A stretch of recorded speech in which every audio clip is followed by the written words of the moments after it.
세무사님 안녕하십니까? 월드클래스 코리아의 강주윤 변호사입니다. 오늘은 세금과 관련된 대법원 판례 중에서 가족법과 관련된 사례를 하나 소개해 드리려고 합니다. 우리가 양도나 그리고 증여 같은 그런 사법상의 거래 행위를 통해서 과세가 되고 그리고 대법원이 판단한 사례들, 그런 것들은 저희가 많이 접할 수가 있는데, 사법 중에서 어떤 하나의 영역인 가족법이 관련된 사례는 또 다른 시각을 저희에게 제공해 줍니다. 사실관계를 먼저 살펴보면요, 사망 직전에 배우자와 이혼을 하고 그리고 재산분할을 받은 사안에서 과세당국이 그 재산분할에 대해서 사후적으로 증여세를 부과한 사안입니다. 원고는 생존한 그런 배우자입니다. 그래서 원고는 망소회일이 이혼을 하고 그리고 재산분할을 받은 그리고 사망한 그런 배우자이시고요.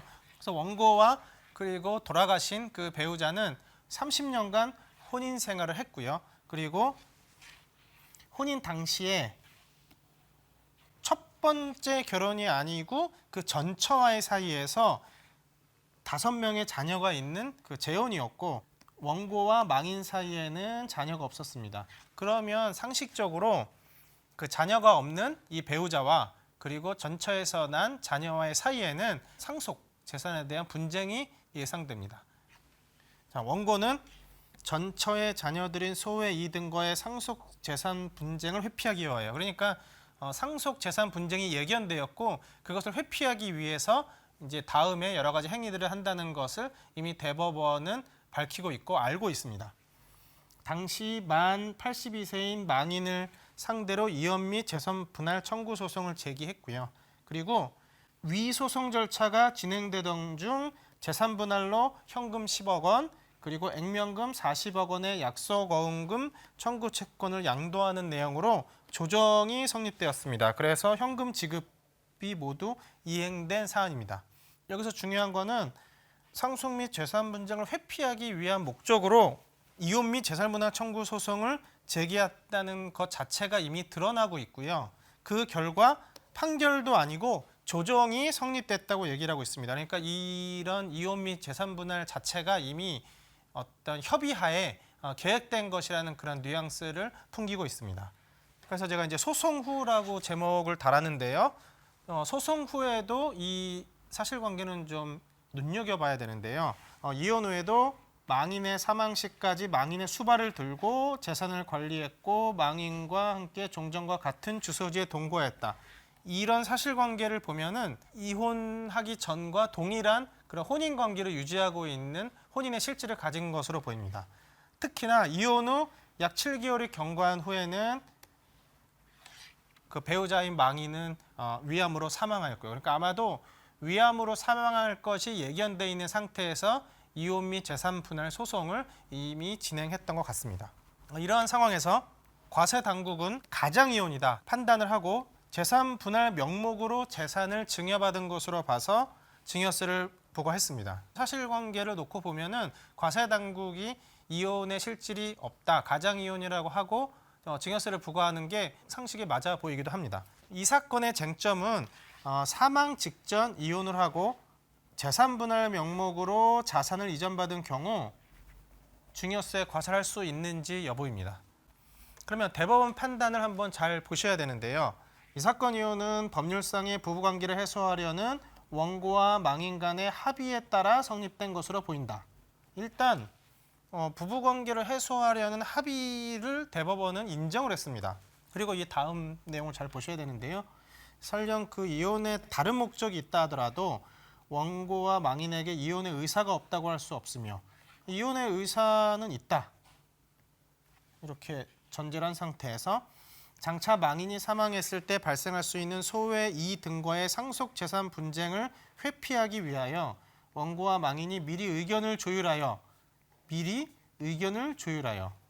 망인의 사망이 임박한 시점에 이혼을 한 것으로 의심되는 사정이나, 그러니까 대법원도 상속 재산 분쟁을 회피하기 위해서 소송을 제기하고 그 결론까지 이르렀다는 것을 이미 뻔히 다 아는 거죠. 그럼에도 불구하고 이혼 후에도 원고가 망인과 동거하면서 사실혼 관계를 유지한 사정만으로는 이 사건 이혼을 가장 이혼으로 인정하기 어렵다. 결론이 가장 이혼으로 인정하기 어렵다는 결론을 냈습니다. 사실 이러한 대법원의 입장을 이해하려면 이혼에 대한 대법원의 기존 입장을 알고 있어야 되는데요. 대법원은 이혼에 대해서 이혼 의사가 합치가 되었다고 이혼 신고가 되어 있으면 대법원은 웬만해서는 그 이혼을 부인하려고 하지 않습니다. 그게 대법원의 일관된 어떤 하나의 경향인데요. 이번 사건에서도 사망 직전에 이혼을 하고 재산 분할을 받아서 그 이혼이 약간 부인되는 것처럼 보이기도 하는데도 불구하고 대법원은 그 동안의 일관된 어떤 성향에 따라서 그래도 의사가 있는 것처럼 보이고 이혼이 완전히 부인되지는 않을 거야 라고 이렇게 판단하고 있습니다. 물론 왜 대법원이 이런 판단하는지에 대해서는 가족법상 이유가 있고요. 어떤 여러 가지 사법상의 여러 고려가 있어서 이렇게 하는 것으로 이해는 되긴 하지만 지금 오늘은 뭐 가족법에 대해서 깊게 얘기하는 자리는 아니니까 뭐 더 깊은 얘기는 하지 않고요. 대법원의 경향이 이혼에 대해서는 일단 형식적으로나마 성립을 하면 웬만하면 부인하려고 하지 않는다는 정도의 그런 경향을 가지고 있다 정도만 오늘 언급해 드리려고 합니다. 그래서 대법원은 이 사건에서는 이혼을 가장이혼으로 부인하지 않으면서 다만 단서는 다는데요.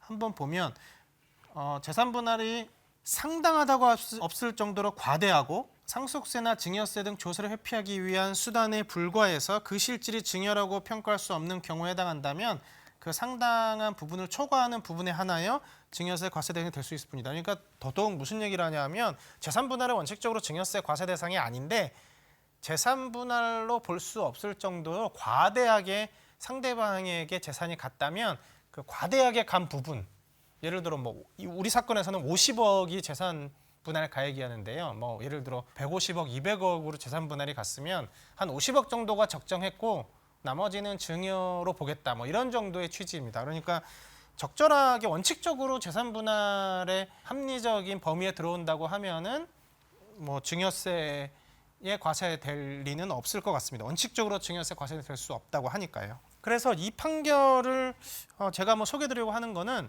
양도나 뭐 증여나 우리가 사법상의 거래 행위와 관련해서 바라보는 것과 대법원이 이혼을 바라보는 관점은 조금 다르고요. 이혼은 웬만하면 인정하려고 한다는 정도의 그런 약간 특이한 시각을 한번 소개해드리려고 하는 겁니다. 이 판결의 의의를 보면 과거에 그 헌법재판소에서 무효라고 판단을 받았던 어떤 규정에 대해서 먼저 언급해 드려야 될 것 같습니다. 과거에는 부부의 재산 분할로 인한 재산 이전에 대해서 배우자의 상속 공제액을 초과하는 부분에 대해서 증여세를 과세하는 규정이 존재했습니다. 그러니까 상속 공제액을 초과하는 부분은 재산 분할을 하더라도 증여야라는 규정이 있었고요. 이제 그 규정에 대해서 헌법재판소는 그 재산 분할 제도는 쌍방 협력이 형성된 공동재산을 청산하는 성격 하나, 그리고 상대방에 대한 부양 성격 하나, 이 두 가지 성격이 있기 때문에 청산하는 거에서 증여가 있어. 왜냐하면 자기 기여분을 가져가는 거기 때문에 증여라는 개념을 생각하기가 어렵고 자기 기여분을 가져가는 거니까 또 상대방에 대해서 부양하는 그런 사회 복지적인 성격이 있기 때문에 이런 재산분할 제도에 대해서 증여세를 부과하는 것은 증여세 본질에 반한다. 납세자의 재산권을 침해하는 것, 실질적으로 조세 법률주의에 위배된다는 이유로 무효로 그 규정을 판단한 바 있습니다. 그러니까 재산분할 제도에 대해서 청산의 성격과 부양의 성격을 가지고 있다는 것을 하나 기억해 두시고요. 그리고 현재 부부의 이혼으로 인한 재산 분할에 대해서는 증여세를 다 아시겠지만 과세하지 않습니다.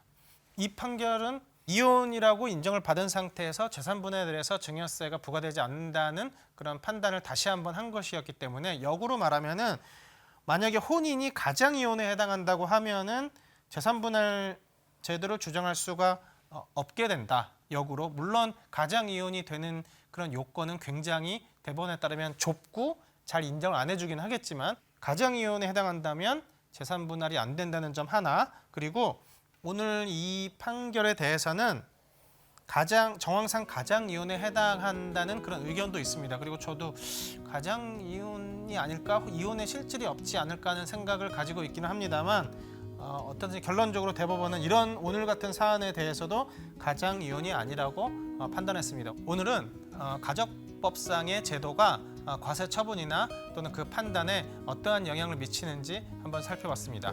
관련해서 언제든지 궁금한 사항이 있으시면 연락 부탁드립니다.